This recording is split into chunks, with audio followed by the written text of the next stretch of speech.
Ihinto kaagad ang anumang ginagawa mo bago i-delete ng YouTube ang video na ito. Makinig ng mabuti. Paano kung sabihin ko sa iyo na lahat ng nalalaman mo tungkol sa kamatayan ay kasinungalingan? Isipin ang isang sinaunang nakatagong teksto na nagsasabing naglalarawan ng eksakto kung ano ang mangyayari sa sandaling huminga ka ng iyong huling hininga. Isang napakalalim na teksto na hindi lamang nagsasalita tungkol sa buhay pagkatapos ng kamatayan, ngunit ginagabayan ka rin nito. Ngunit mayroong isang twist. Makaligtaan kahit isang sandali sa paglalakbay na ito at nanganganib kang matrap magpakailanman. Ngayon, malalaman mo na ang Tibetan Book of the Dead, isang sagradong gabay na isinulat mahigit 1,000 taon na ang nakararaan upang gabayan tayo sa bingit ng pag-iral at bumalik muli. Maaring baguhin ng panunood ng video na ito ang lahat, kung paano ka nabubuhay, kung paano ka namamatay, at kung ano ang iyong pinaniniwalaan tungkol sa buhay mismo. Ngunit alamin ito, kapag nakita mo na ito, wala nang babalikan. Handa ka na bang harapin ang tunay na katotohanan? Pag-isipan ito, sa kabila ng lahat ng ating makabagong teknolohiya, sa kabila ng lahat ng ating pagsulong sa siyensya, isang tanong ang nananatiling mailap gaya ng dati. Ano ang mangyayari pagkatapos nating mamatay? Ang katotohanan ay, hindi tayo mas malapit sa pag-unawa dito kaysa sa mga tao ng sinaunang Tibet. At marahil iyon ang dahilan kung bakit napapanatili ng aklat na ito ang gayong kapangyarihan ngayon. Patuloy, itong kumukuha ng mga imahinasyon sa buong mundo. Naglakas loob itong sagutin ang pinakamalaking tanong sa buhay sa loob ng maraming siglo. Napukaw ng teksto ang interes ng mga monghe, mistiko at maging ng mga siyentipiko. Bakit? Dahil ito ay gumagawa ng isang revolusyonaryong pag-aangkin. Ang kamalayan ay hindi nagtatapos sa pagkamatay ng ating mga katawan, ngunit nagsisimula sa isang paglalakbay sa mga hindi nakikitang kaharian. Ang bawat yugto ay nag-aalok ng malalim na mga posibilidad para sa pagpapalaya o muling pagsilang. Ngunit narito kung saan mas nagiging kakaiba ang mga bagay. Ang mga sinaunang paglalarawang ito ay tumutugma sa mga modernong salaysay ng mga karanasang malapit ng mamatay. Ang mga taong bumalik mula sa klinikal na kamatayan ay madalas na naguulat na nakakita sila ng isang makinang na liwanag, nakatagpo ng mga espiritual na nilalang at nakakaramdam ng malalim na kapayapaan. Maaring ito ay talagang isang pagkakataon o nasusulyapan natin ang mismong istruktura ng kamalayan. Isipin ang nakagigimbal na mga paghahayag. Paano kung ang mga turong ito ay makapagbibigay ng mga pananaw sa ating isipan, sa ating kamalayan at sa kakanyahan ng kung sino tayo? Paano kung ang pag-aaral ng sinaunang tekstong ito ay makatutulong sa atin na maunawaan ang realidad na ating kinabubuhayan at ang ating pangunawa dito sa mga paraang hindi natin naisip na posible? Nakakabigla ang potensyal dito. Pinagsasama nito ang sinaunang espiritual na karunungan sa pinakabagong mga pananaw sa kamalayan. Ngunit narito ang catch. Ang tunay na kapangyarihan ng Tibetan Book of the Dead ay nakasalalay hindi lamang sa paglalarawan nito sa kamatayan, kundi sa kung ano ang maituturo nito sa atin tungkol sa buhay. Sa pamamagitan ng paghamon sa atin na harapin ang kamatayan at kilalanin na ang lahat ay hindi permanente.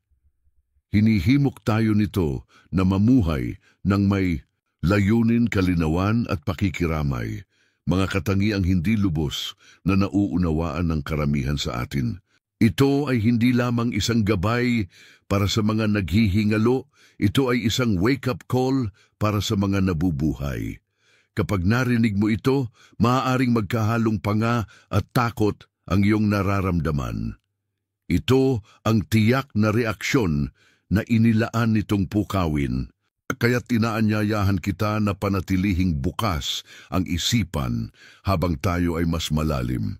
Upang tunay na maunawaan ang sinaunang karunungan na ito, dapat nating tuklasin ang mga pinagmulan nito at ang pangitain na Panginoon na nagdala nito sa mundo. Handa ka na bang makilala ang hindi pangkaraniwang figura sa likod ng sagradong kaalamang ito?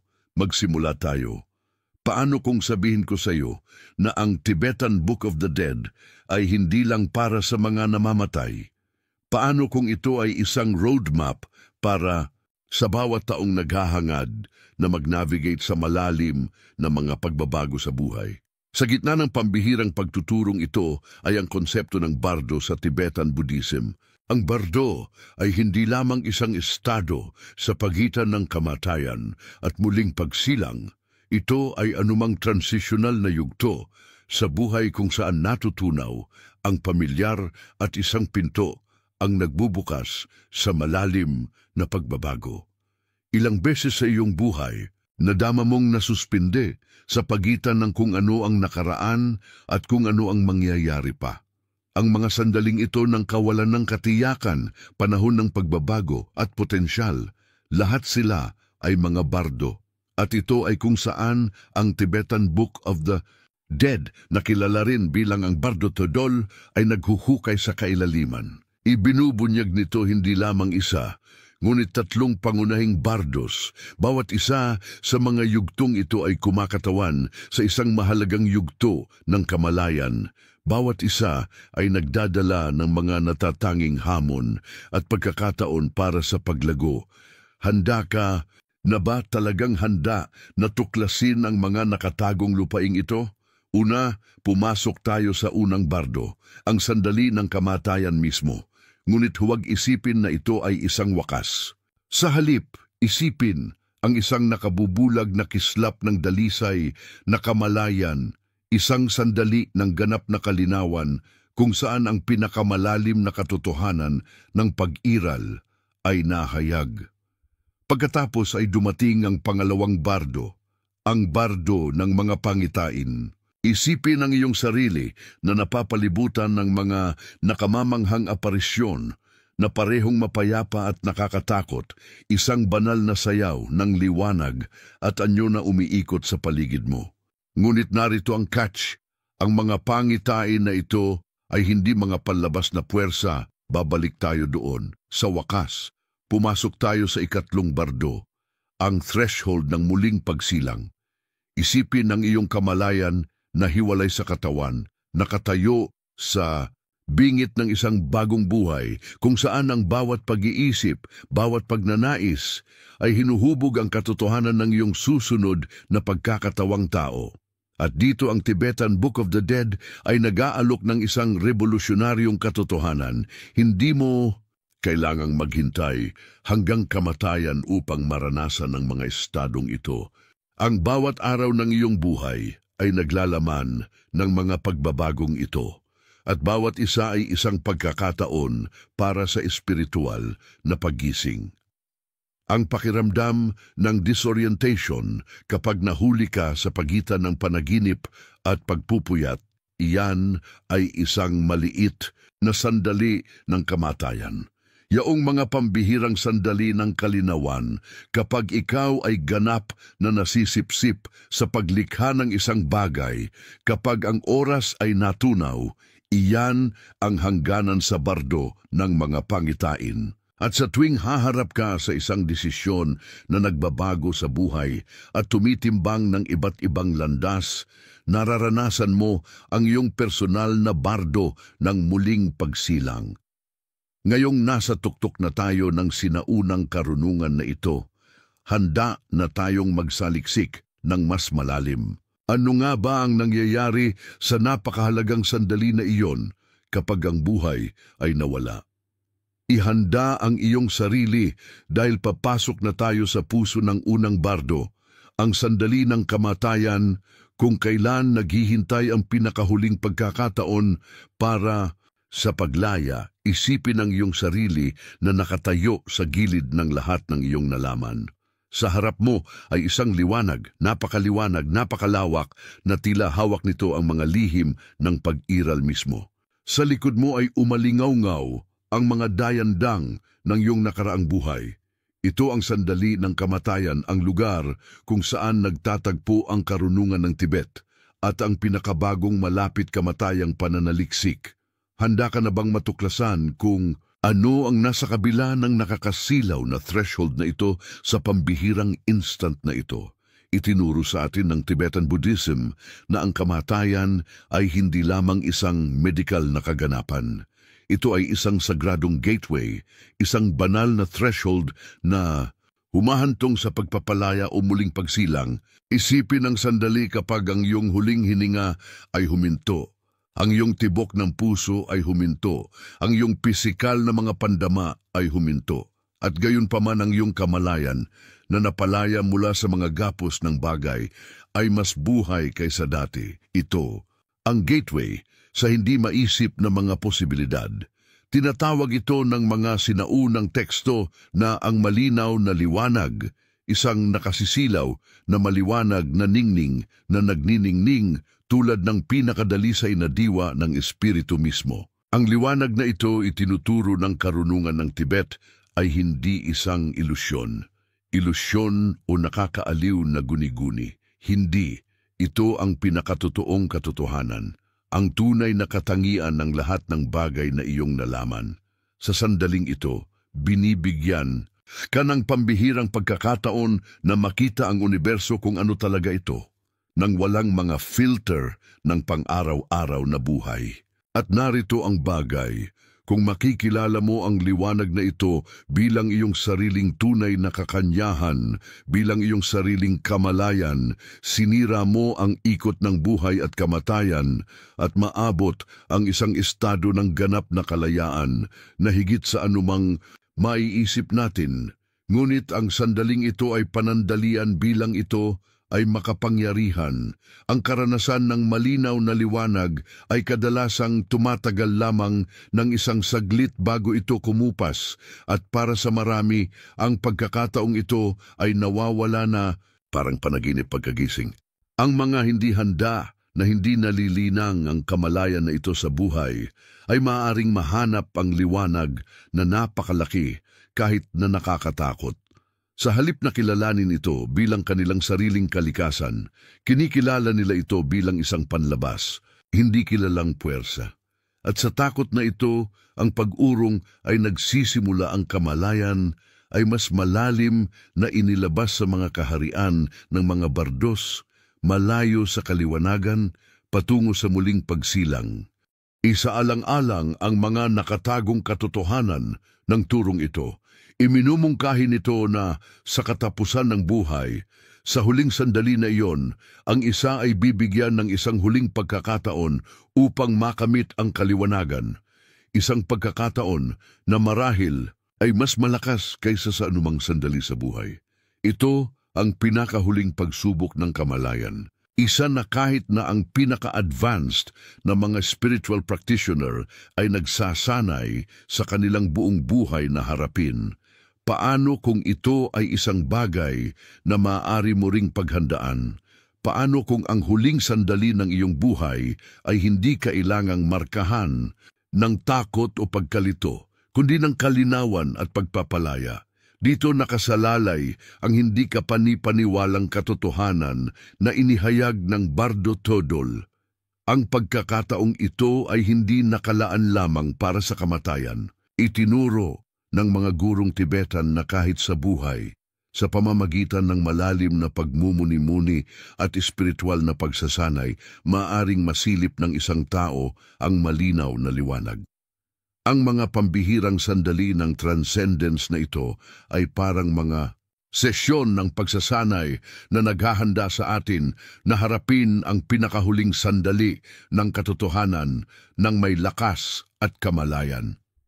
Kaya paano ka maghahanda para sa isang napakahalagang sandali sa buhay? Sa pamamagitan ng pag-iisip, pagmumuni-muni at espiritual na pagsasanay, sinimulan mong sanayin ang iyong isip upang makilala ang malinaw na liwanag. Para sa kadahilanang ito, Ang mga practitioner ng Tibetan Buddhism ay naglalaan ng mga taon kahit ang kanilang buong buhay sa pagmaster ng sining ng kamalayan. Kapag mas nililinang mo ang kasanayang ito, mas handa kang makita ang malinaw na liwanag na tunay na nasa huling sandali na iyon. Isipin ito. Naghahanda ka hindi dahil sa takot sa kamatayan, kundi bilang bahagi ng isang makapangyarihang paglalakbay tungo sa banal na kalayaan. Para sa marami gayon paman, ang paglalakbay ay hindi nagtatapos sa malinaw na liwanag. Para sa mga hindi pa handang ganap na makilala ito, ang paglalakbay ay nagpapatuloy sa mga larangan ng matindi at matingkad na karanasan. At dito nagsisimula ang mga pagpapakita ng isip sa mga surreal na anyo, mapayapa o nakakatakot, na sumasalamin sa ating pinakamalalim na takot, kalakip at pagnanasa. Isipin na nalampasan mo na ang liwanag, nakapasok ng mas malalim sa hindi alam, at ngayon ay nakatayo ka sa tila isang banal na teatro. Nakapaligid sa iyo ang mga nagniningning na figura ng napakagandang kagandahan at nakakatakot na mga halimaw ng hindi maarok na kapangyarihan. Ngunit narito ang susi. Ang mga nilalang na ito ay hindi mga panlabas na puwersa. Sila ay mga projeksyon ng iyong sariling isip. Sila ay mga salamin ng bawat nakatagong takot, bawat lihim na pananabik, bawat hindi gumaling na sugat. Ito ang pangalawang bardo, ang bardo ng mga pangitain. Isang paglalakbay sa pinakamalalim na layer ng iyong subconscious. Napakatindi at napakalawak na nahihigitan nito ang anumang naranasan mo noon. Handa ka na bang harapin ang katotohanan tungkol sa iyong sarili sa yugtong ito? Ang isip ay nakatagpo ng mapayapa at galit na mga figura, mga pagpapakita ng pinakaloob na diwa ng kung ano ang iyong dinadala sa loob.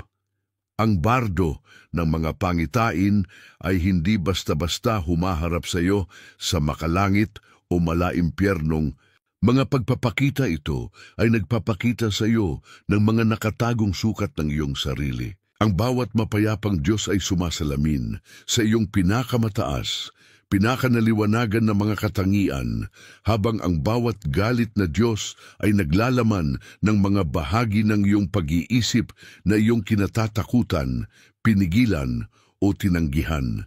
Ang bawat figura, bawat Diyos, bawat demonyo ay isang salamin na nagtatanong lamang sa iyo ng isang katanungan. Makikilala mo ba ang mga aparisyon na ito bilang mga bahagi ng iyong sariling kaluluwa? O ikaw ba ay umatras sa takot? Magsimula tayo sa mapayapang mga pangitain. Isipin na napapaligiran ka ng mga makinang na nilalang na nagpapakita ng habag, karunungan at walang hanggan na kapayapaan. Marahil ang Buddha of Infinite Light, ang sagisag ng dalisay na kamalayan, ay lumilitaw sa iyo, o isang kristal malinaw na presensya na sumasalamin sa hindi pa nagagamit na potensyal ng iyong isip. Ang kanilang presensya ay hindi lamang banayad, ito ay malalim na nagbabago, pinupuno ka ng pagkamangha at pagtataka. Ngunit naroon ang hamon, makikilala mo ba na ang mga makinang na figurang ito ay hindi umiiral sa labas mo, ngunit ang pinakadalisay na pagmuni-muni ng iyong sariling espiritual na kalikasan? Kung magagawa mo iyan, dito magtatapos ang iyong paglalakbay sa pagpapalaya. Ngunit para sa marami, ang pagtatagpo na ito ay masyadong malakas, masyadong maliwanag, masyadong marami. Ang hindi handa na pag-iisip ay umuurong, hindi makayanan, ang sarili nitong kinang, at sa pag-urong na ito, nagbabago ang paningin. Ang liwanag ay nagsimulang kumikislap, ang mapayapang mga mukha ay nabaluktot, at ngayon ay lumilitaw ang galit na mga Diyos. Ang mga ngiting nilalang na may nag-aalab na mga mata at walang pigil na kapangyarihan ay umiikot sa iyo, ngunit sila rin ay hindi mga kaaway. Ang mga ito ay ang sagisag ng iyong pinigilan na mga damdamin, galit, takot, inggit, kasakiman, kalakip. Kahit na ang pinakamataas, pinakanakakatakot na demonyo na may maraming braso at nagniningas na titig ay dumating hindi para parusahan, kundi para pilitin kang tingnan ang hindi mo gustong tingnan. Kaya mo bang harapin ang mga puwersang ito nang walang takot? Ang layunin ng yugtong ito ay hindi paghatol, hindi parusa, hindi isang pagsubok sa relihiyon. Ito ay isang paanyaya, isang hamon na makita ang katotohanan ng iyong sariling isip sa kabuuan nito. Ang Tibetan Book of the Dead ay nagtuturo. Ang mga mapayapa at galit na mga Diyos ay parang mga anino na itinapon ng iyong sariling kamalayan. Pinalalakas nila kung ano ang nabubuhay sa loob mo at ipinapakita sa iyo sa isang radikal na paraan kung ano ang humubog sa iyong buhay. Ang iyong tugon sa kanila ay hindi lamang tumutukoy sa iyong paglalakbay sa bardo, ngunit nagpapakita ng lalim ng iyong sariling kaalaman. Ang mga attachment, takot, at hindi natutupad na mga pagnanasa na nasa loob mo ay lumalabas sa bardo na ito sa paraang hindi na maaaring balewalain. Ito ay isang walang humpay na paghaharap sa sarili na nag-aalok ng isang pambihirang pagkakataon. Ang posibilidad ng pagtagumpayan ang karmik na bagahe ng isang buhay sa kondisyon na lapitan mo ito ng may kamalayan. Ngunit bakit ito mahalaga?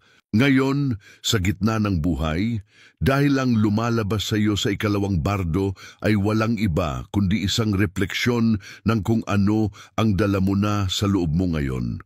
Ang mga pangitaing ito ay hindi lamang mga aparisyon ng namatay. Ang mga ito ay mga pagpapahayag ng mga saikiko na puwersa na nakaka-impluwensya na sa iyong mga iniisip, iyong mga desisyon at iyong pag-uugali. Ang parehong takot, ang parehong galit, ang parehong pakikiramay, ang parehong panloob na kapayapaan sila ay nabubuhay na sa loob mo ngayon. At sila mismo ang mga puwersang makakatagpo mo sa bardo ng mga pangitain. Hinahamon ka ng pangalawang bardo. Harapin ang mga puwersang ito ngayon habang may pagkakataon ka pang magbago. Ano ang mangyayari kung sisimulan mong tingnan ang bawat takot, bawat panloob na labanan, bawat matinding pagnanasa bilang isang Diyos? Isang simbolikong puwersa na dumating upang magturo sa iyo ng isang bagay. Para ipakita sa iyo kung ano ang kailangan pang baguhin. Kinilala ng psychologist na si Carl Gustav Jung ang mga kapansin-pansing pagkakatulad sa pagitan ng Tibetan Book of the Dead at ng psyche ng tao. Para sa kanya, ang mga Diyos at mga demonyo ay hindi mga panlabas na nilalang, ngunit mga archetypes, mga universal na pattern ng kolektibong walang malay. Ang mga figure na ito, isinulat niya, ay mga pagpapakita ng ating sariling panloob na mundo, makapangyarihan at hindi maiiwasan hanggat hindi natin sila kinikilala kung ano sila, mga bahagi ng ating sarili. Binabago ng realization na ito ang lahat. Ipinapakita nito na nabubuhay na tayo sa mga puwersang ito, alaman natin sila o hindi. Ang mga ito ay hindi lamang mga pangitain ng kabilang buhay, ngunit mga aspeto ng ating pang-araw-araw na kamalayan. At naghihintay na lamang silang makilala at maisama. Ang ikalawang bardo ay hindi isang paglalakbay sa isang dayuhang lupain. Ito ay isang salamin na nagpapakita ng kaloob-looban. Ang tanong ay, maaari mo bang tingnan kahit ang pinakamadilim na aspeto ng iyong sarili ng may habag? Kaya mo bang harapin ang iyong galit, ang iyong takot, ang iyong mga insecurities, nang hindi pinapayagan silang kontrolin ka, sapagkat dito nakasalalay ang landas tungo sa pagpapalaya. Ang pagkilala na ang lahat ng mga pangitaing ito ay walang iba kundi mga pagpapakita ng iyong sariling isip. Ang mga ito ay mga pagmuni-muni ng iyong pagkatao, mga pagpapakita ng hindi nalutas na mga panloob na estado. Ngunit narito rin ang isang babala. para sa mga hindi kumikilala sa mga pagpapakitang ito bilang kanilang sariling mga pagpapakita. Ang karanasan ay nagiging pagpapahirap.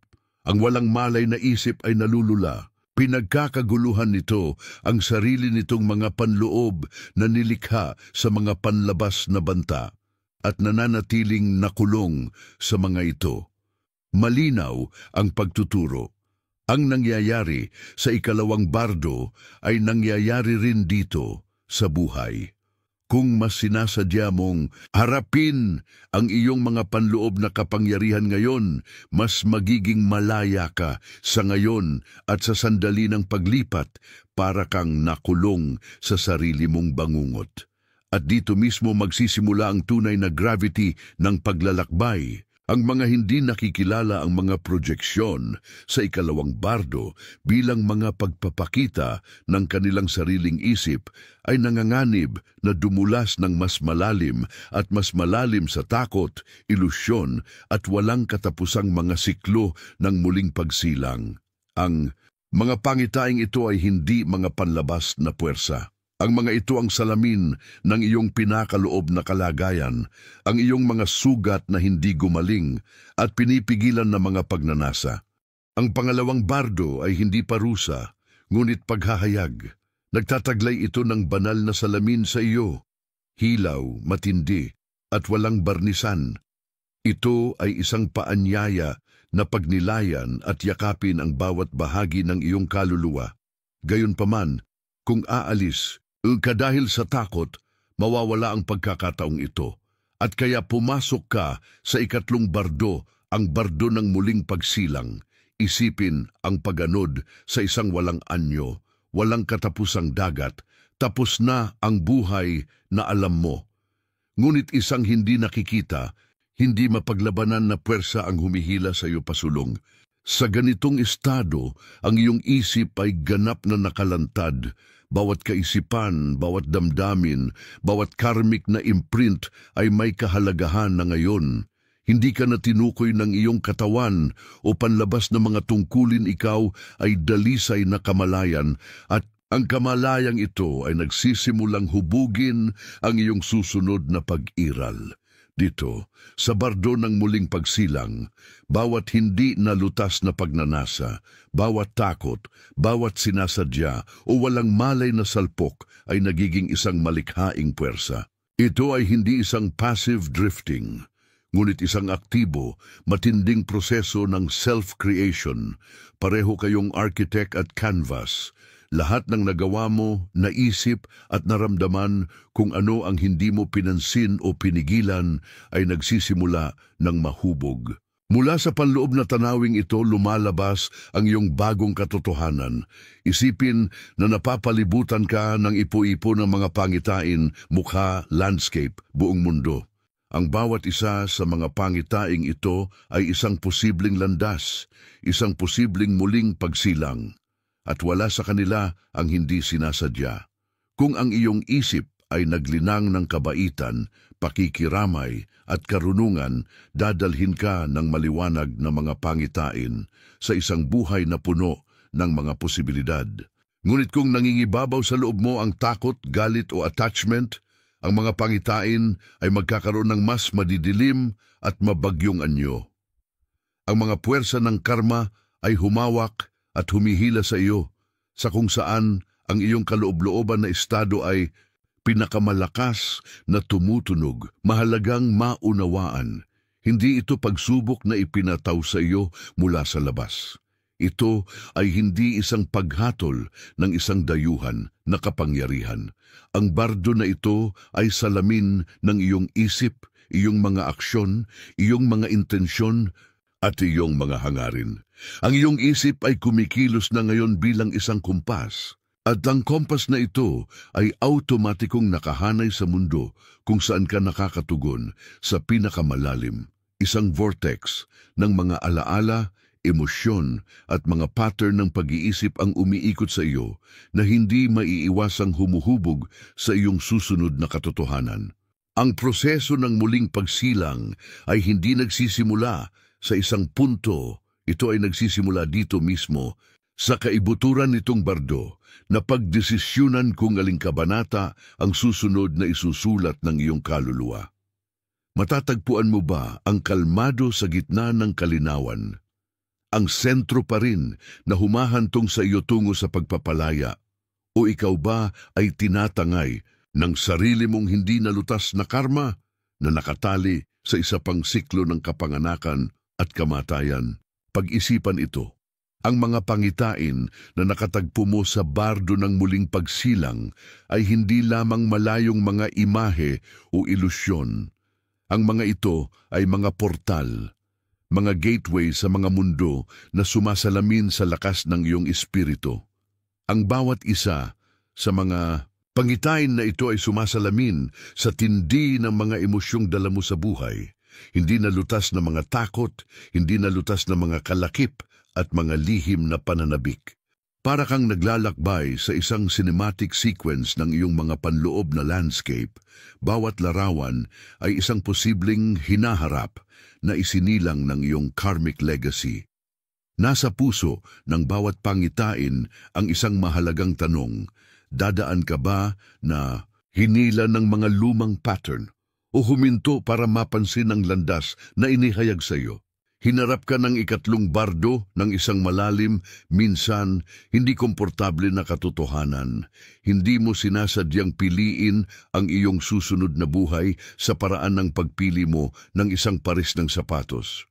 Ito ang iyong naipon na karma.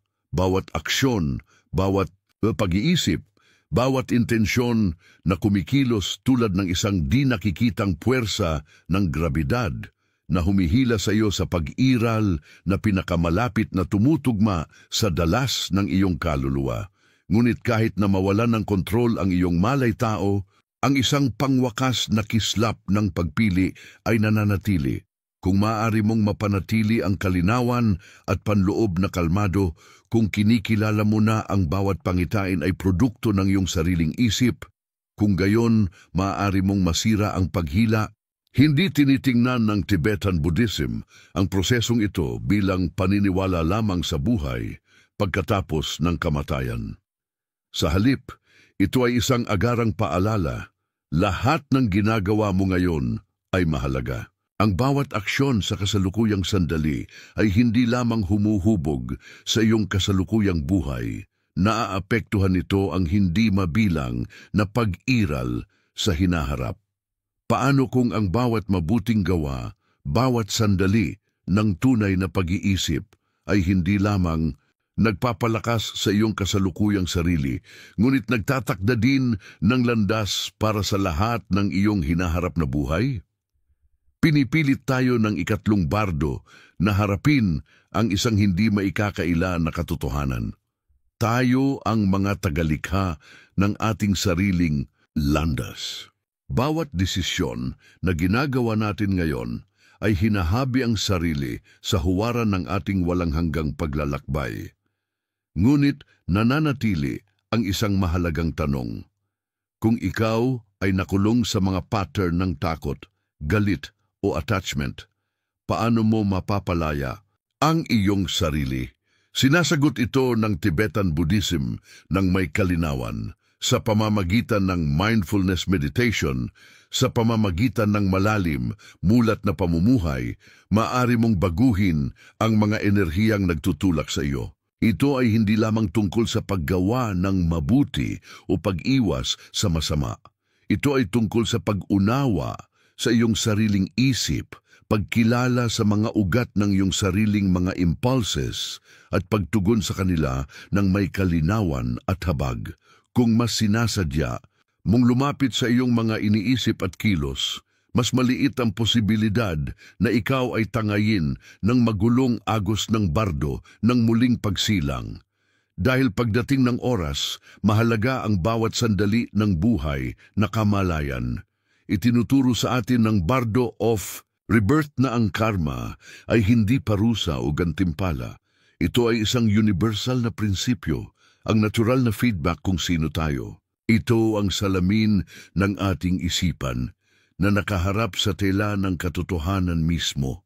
Sa ganitong diwa, ang bawat sandali ng pag-iisip sa buhay ay isang hakbang tungo sa pagpapalaya. Kaya't nasa iyo na, magsisimula ka bang linisin ang iyong isipan ngayon upang bukas na nakaharap sa mga pintuan sa pagitan ng mga mundo, maaari kang dumaan ng may dignidad, mahinahon at panloob na kalayaan. Isang hakbang tungo sa paglaya, isang landas sa paggabay sa sarili tungo sa kinabukasan ng karunungan at kalinawan. Ibinunyag ng ikatlong bardo ang pinakahuling aral. Ang kapangyarihan ng isip na lumikha ng realidad ay hindi limitado sa buhay o kamatayan. Ito ay nagbubukas sa bawat sandali, bawat segundo na hinuhubog ng bawat pagpili na ating gagawin. Habang iniisip mo ang mga ideyang ito, tanungin ang iyong sarili, gaano karami sa iyong kasalukuyang buhay ang nahuhubog ng walang malay na mga pattern? Gaano ka kadalas kumikilos dahil sa takot, ugali o udyok sa halip na pag-iisip at malayang kalooban? Ang bardo ng muling pagsilang ay nagpapaalala sa atin na sa huli, ang bawat sandali ay isang pagkakataon na maimpluwensyahan ang kapalaran ng ating kaluluwa. At narito ang nag-aalab na tanong: kung maaari mong baguhin ang takbo ng iyong susunod na buhay ngayon, ano ang pipiliin mo? At paano mo sisimulan sa sandaling ito upang simulan ang pagbabagong iyon? Isipin ang paghahanda para sa kamatayan, hindi bilang isang kakilakilabot na wakas, ngunit bilang ang pinakamahalaga at sagradong paglalakbay na gagawin mo. Isang malalim na pagkakataon para sa pagbabago. Ito ay hindi lamang isang patula na ideya, ngunit isang sentral na prinsipyo ng Tibetan Buddhism. Dito ang buhay ay tinitingnan bilang isang lugar ng pagsasanay kung saan ang bawat pag-iisip, bawat aksyon at bawat paghinga ay naghahanda sa iyo para sa huling pagbabagong ito. Paano? Kung matututunan mong inabigate ang kamatayan na may parehong pag-iisip, kasanayan at kalinawan gaya ng ginawa mo sa buhay? Paano kung ang bawat sandali ng pag-iisip ay isang tahimik na pagsasanay para sa pinakadakilang pakikipagsapalaran ng iyong kaluluwa? Ang Tibetan Buddhism ay nag-aalok ng mga konkretong kasangkapan para dito, mga kasanayang idinisenyo hindi lamang para sa mga namamatay, kundi pati na rin para sa mga nabubuhay. Tinutulungan nila tayong magkaroon ng kalinawan, linangin ang kawalang takot at magkaroon ng habag upang harapin ang hindi alam ng may bukas na puso. Isa sa mga makapangyarihang gawaing ito ay ang tinatawag na paglilipat ng kamalayan, sa Tibetan, Phowa. Isipin na sa sandali ng kamatayan, itinuturo mo ang iyong isip tulad ng isang nagniningning na palaso ng direkta patungo sa liwanag ng kaliwanagan. Hindi ito tungkol sa pagkapit sa buhay o takot sa kamatayan. Ito ay tungkol sa sinasadya at malayang pag-akay sa iyong kamalayan sa kabila ng mundong ito na may dignidad, may kapayapaan sa loob, na may pananaw. Ang napakalumang pamamaraan na ito kaya ang susi sa kapayapaan at tunay na kalayaan, anuman ang buhay. At narito kung saan ito nagiging praktikal, simulan ang bawat araw sa isang simpleng pagmumuni-muni sa transience. Paalalahanan ang iyong sarili na ang buhay ay mahalaga at marupok. Ang simpleng kamalayan na ito ay nagbabago sa lahat. Ginagawa nitong mas matindi ang bawat sandali, mas makabuluhan ang bawat pagkikita, mas malinaw ang bawat desisyon, para bang natututo kang tingnan ang buhay mula sa pananaw ng kawalang hanggan. Paano kung sa halip na matakot sa wakas, nakita mo ito bilang isang gateway tungo sa malalim na paglaya? Isipin ang pagtingin sa bawat araw bilang isang pambihirang pagkakataon, isang pagkakataon upang linangin ang pag-ibig at ganap na maranasan ng buhay. Naniniwala ang mga Tibetan Buddhist na ang araw-araw na paalala ng impermanence ay lumilikha ng malakas na katatagan at panloob na kalinawan. Kaya kapag dumating na ang huling sandali, magiging handa ka, kalmado, mulat at handang bumitaw.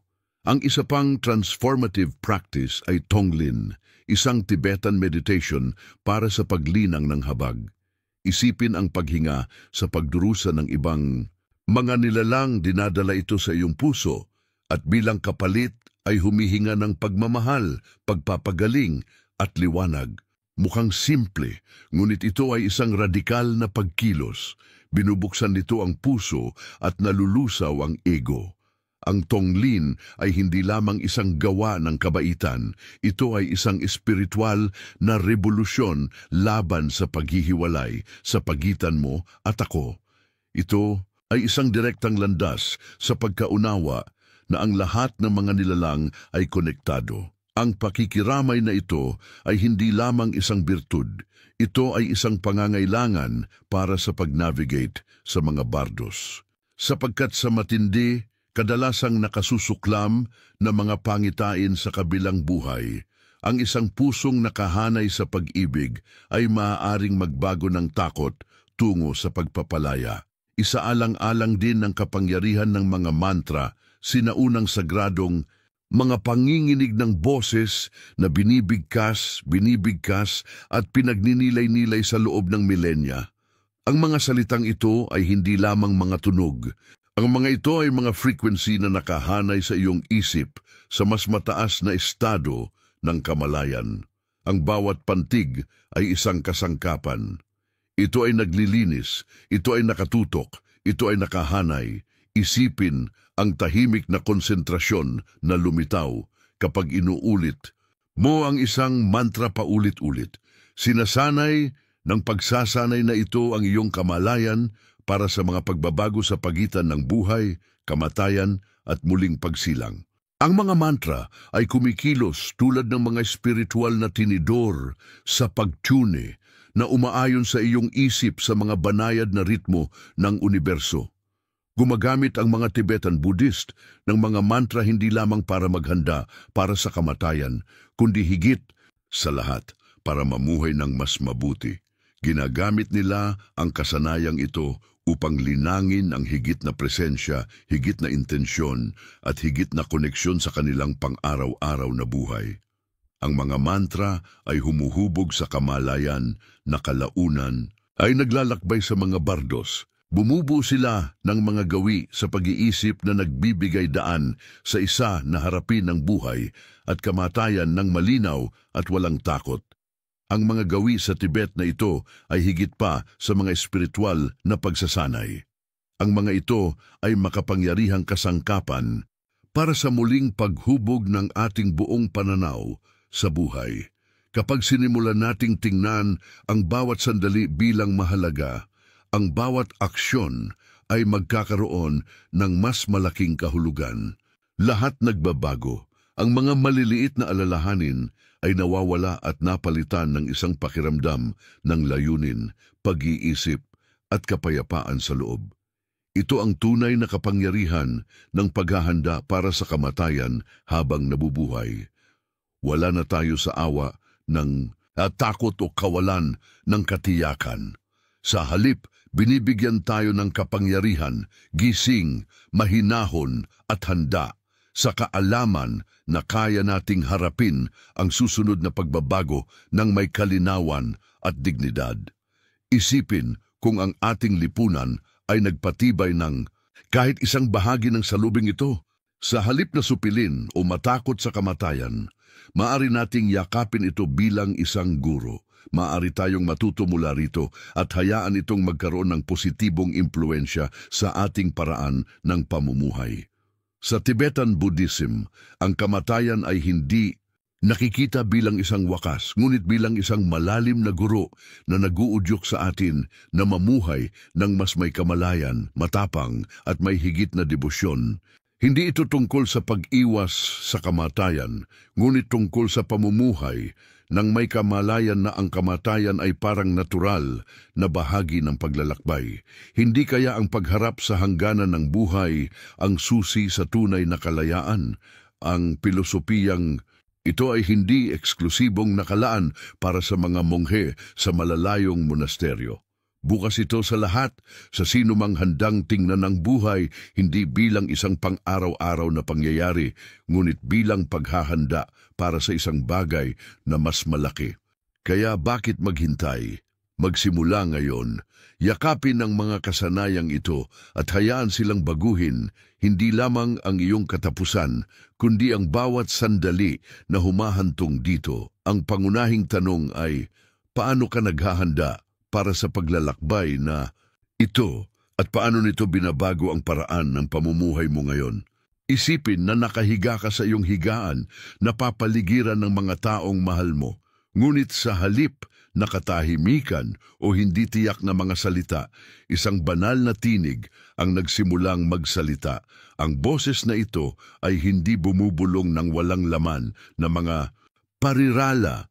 Ito ay nagpapakita sa iyo ng mga lihim ng isang paglalakbay na hindi nakikita ng iba. Ang mga ito ay hindi lamang mga salita, ngunit isang espiritual na mapa para sa buhay pagkatapos ng kamatayan. Isang mapa na nag-aalok ng direksyon, kahulugan, at kahit isang pagkakataon para sa pagpapalaya mula sa walang katapusang siklo ng muling pagsilang. Hindi ito fiction. Ito ay ang malalim na pagbabagong kasanayan ng paggamit ng Tibetan Book of the Dead, ang Bardo Tudol, bilang isang kasangkapan para sa malay na pagkamatay.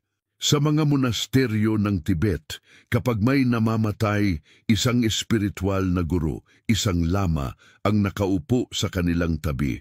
Ang lama na ito ay isinasaloob ang mga turo ng bardo sa loob ng maraming taon. Sa mahinahong boses, binibigkas niya ang mga yugto ng paglipat na naghihintay sa kaluluwa pagkatapos umalis sa katawan. Ang mga salitang ito ay higit pa sa kaaliwan. Sila ay mga palatandaan, patnubay, liwanag sa dilim ng hindi alam. Ang tradisyong ito ng malaytao na pangangalaga sa katapusan ng buhay ay nagtataas ng kamatayan sa isang ganap na bagong dimensyon. Ito ay hindi nakikita bilang isang trahedya, ngunit bilang ang pinakasagrado at transformative ng lahat ng mga transition, isang sandali na puno ng malalim na kahulugan, karapat-dapat ng mas maraming pansin bilang kapanganakan. Ang mga tumitingin sa kamatayan sa ganitong paraan ay nawawalan ng takot at nagtatamo ng buhay. Ang diskarte na ito ay lubos na naiiba sa kung ano ang madalas nating nararanasan sa mga modernong kapaligiran. Sa lipunan ngayon, ang kamatayan ay kadalasang sinasalubong ng takot, pag-iwas o klinikal na neutralidad. Ito ay nahahati, pinamamahalaan at kadalasang bawal.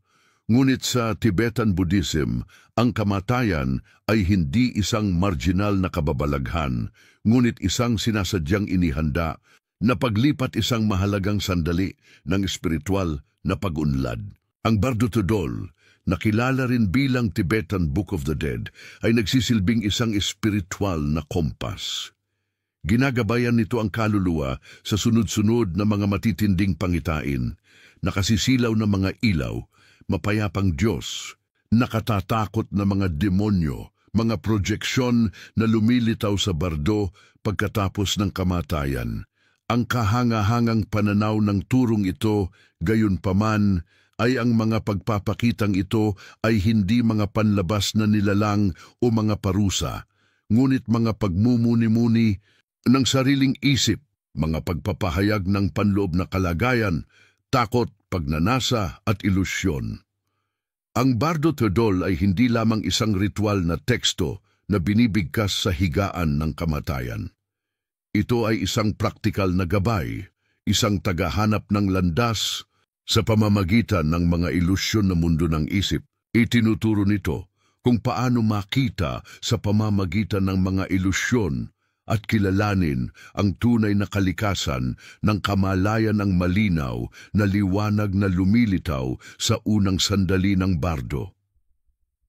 Ang pagsasakatuparan na ito ay ang unang hakbang tungo sa pagpapalaya, ang espiritual na gabay na tumutulong sa namamatay na tao ay gumaganap ng mahalagang papel sa prosesong ito. Hindi sila isang ordinaryong kasama, ngunit isang bihasang navigator, pamilyar sa mga turo ng bardo. Sa isang mahinahon na boses at mahabagin na presensya, pinapaalalahanan nila ang taong nagbabago ng karunungan na nilinang sa buong buhay nila.